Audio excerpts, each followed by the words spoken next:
Ito. Ito yung ano, native tinatawag namin, yung mga maliliit na palaka. Gakong. Ayan guys, so manguhuli tayo ng palaka ngayong gabi. Kasi ang dami, umulan kasi kanina. Tara. Pasensya na sa ilaw Ayan guys, so manguhuli tayo ng maraming palaka. Sa gilid. Ayan. So gakong ang tawag namin sa mga ganito guys. Ano, kung naririnig nyo, ang dami. Ano pa tayo? So tama naman. Wala na naman yung ano nila. Yun o, dalawa. Ayan guys, dalawa. Ayan natin.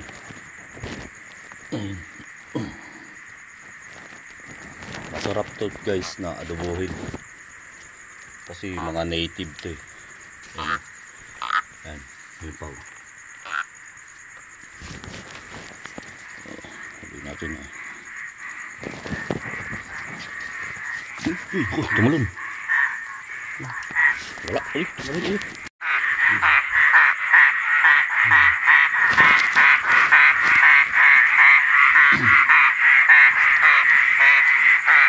Hindi ka mahirapan dito na manghuli kasi ano, madali silang huliin. Ayan. So, yun so,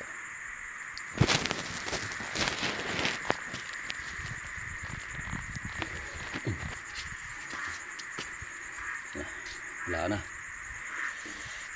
Ayan guys, yung nahuli ngayong gabi, yung mga palaka o gakong. Ayan, sarap yan adobohin at saka ano, prito.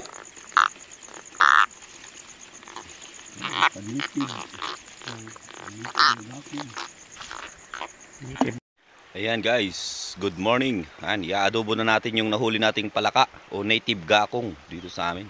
Dito tayo sa bundok eh. Ayan guys, so tara. Ayan na po siya. Ayan. Ayan guys, ito yung ano natin.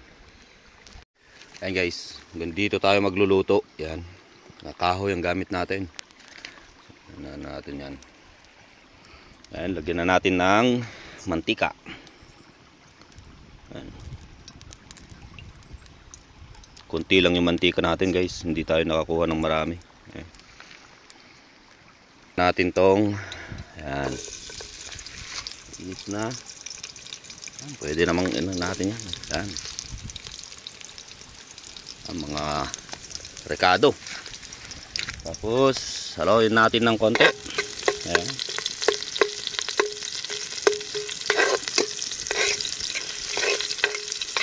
Oh, ayan guys. So, natin pumula konti. Ayan. Saka natin ilagay yung ano. Guys, so ilagay na natin to yung gakong tawag namin. Ayan, para prito natin konti kasi mas masarap siya kung maprito. Uy, hulog. Ayan na guys. Ayan, yung native gakong natin. Yung palaka na ano. Ito kasi pag gabi talagang maingay pag ano itong ano gakong na to. Ayan, halo-haloin natin mekos natin yan. Ayan, para ano mas masarap siya kung medyo mas crispy yung ano luto natin. So ayan guys, ilagay na natin tong ano toyo.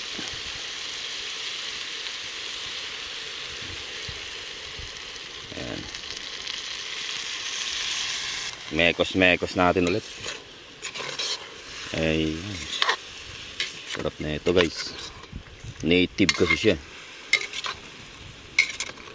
Yung kasarapan ng native na gakong.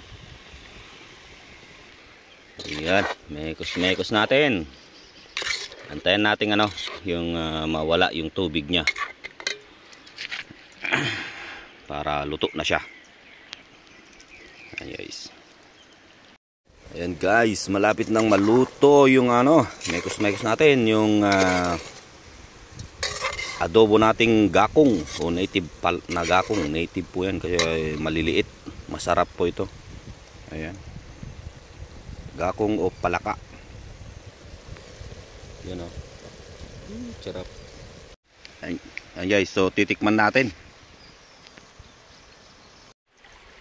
Ayan guys, so titikman natin yung native na gakong.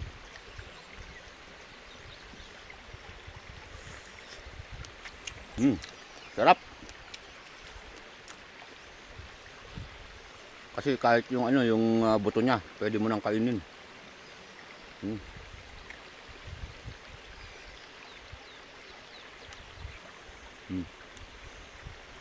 Sarap. So hanggang dito na lang guys. So kita-kita tayo ulit. Tagal kong hindi nakapag-vlog kasi medyo busy kasi kami sa trabaho. Ayan. Maraming salamat.